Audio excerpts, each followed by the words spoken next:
Nkwaniriza nate gwe mukwano gwaffe atugoberera era nga nkujjukiza nti subscribe updates ebipya nate byongedde okuba nga bizuulibwa ku mukwano gwa Robert Kyagulanyi Ssentamu n'omukyala ono mukyala Nambi ono nga Farida Nambi ali mu kibiina ekya NRM. Kakati ababiri bano bazze nga ba mikwano okumala emyaka mingi oluvannyuma lw'okuba nga ababiri bano baasisinkanako e Kamwokya emyaka egiyise emabega. Newankubadde bano buli omu ali mu kibiina eky'ebyobufuzi ekyenjawulo naye nga ababiri bano kikakasiddwa nti beesisinkanako era babadde beemanyi. Mu kavidiyo akasaculatinga ku social media kalaga nga emyaka 16 emabega omukyalo ono Farida Nambi owa NRM n'omukulembeze w'ekibiina ekya National Unity Platform His Excellency Robert Kyagulanyi Ssentamu abano ababiri baasisinkanako emabega no katono. Kati omukyalo ono Nambi nga muwala wa Alhaj Moses Kigongo kigambibwa nti mu kavidiyo kano yalabiseeko nga asisinkana omukulu ono Bobi Wine mu biseera ebyo nga kyali musician omwatiikirivu nga musician nga kyekyo kyakola abasinga okumumanya nga bamanye nga ghetto president Bobi Wine. Kakati mu kavidiyo kalaga nga Nambi asisinkana Bobi Wine era nga alaga nti musanyufu nnyo oluvannyuma lw'okuba nga yali amaze ebbanga eddene ng'anoonya omukulu ono Kyagulanyi Ssentamu ng'ayagala okuba nga amusisinkana era mu kavidiyo kano kalaga nti yali musanyufu nnyo nga asisinkanye Bobi Wine era ng'agamba nti omusajja azze asembeza abaana b'oku nguudo, alabirira abaana b'oku nguudo.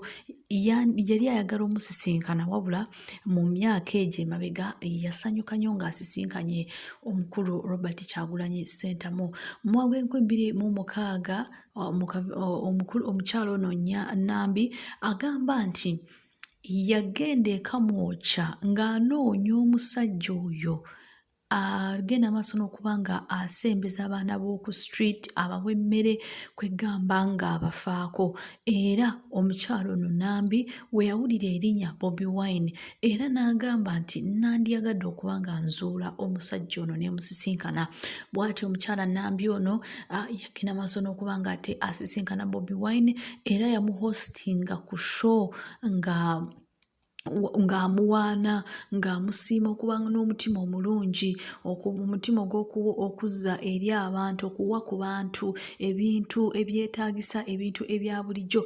Kakati omukyalo ono yagenda maaso n'okuba nga ate awaana omukulu Kyagulanyi Ssentamu mu ngeri y'okuba nga amulaga nti amusiima emirimu gy'akolera abantu aba bulijjo. Kakati mu kavidiyo kano ak'eddakiika 2 omukyalo ono Nambi yagenda maaso n'okuba nga ate asiima nnyo ng'alaga nti Kyagulanyi yeewaayo n'omutima gwe gwonna okuba nga ate alabirira abantu bano ab'oku street. Kakati omukyalo Nambi yagamba nti amuwa ekitiibwa olw'ensonga nti yeewa abantu bamulabako, abantu abafaako era n'agamba nti emirimu gy'akola mirimu giweesa Katonda ekitiibwa era abantu balaba amaanyi ga Katonda nga bayita mu kulaba ebikolwa ebirungi eby'omukulu Kyagulanyi Ssentamu. Wabula akavidiyo kano kongedde okuba nga kasaculatinga ku social media ng'abantu bangi beebuuza lwaki ababiri bano bagenda maaso n'okuba nga buli omu akwatagage nga Nambi ali mu NRM ate omukulu Kyagulanyi Ssentamu ali mu National Unity Platform. Ng'omwezi ogwokusatu guno omwaka gw'2025 omukyalo ono Nambi yagenda maaso n'okuba nga ate yeesimbawo kawempe nga avuganya omu ku bali mu kibiina ekya National Unity Platform amanyikiddwa nga Erias Luyimba Zinalukoola mu kalulu akali ak'amaanyi, mu kalulu akali ak'obunkenke nga Nalukoola ne Nambi nga batunka era byagwa nga Nalukoola awangudde akalulu kano.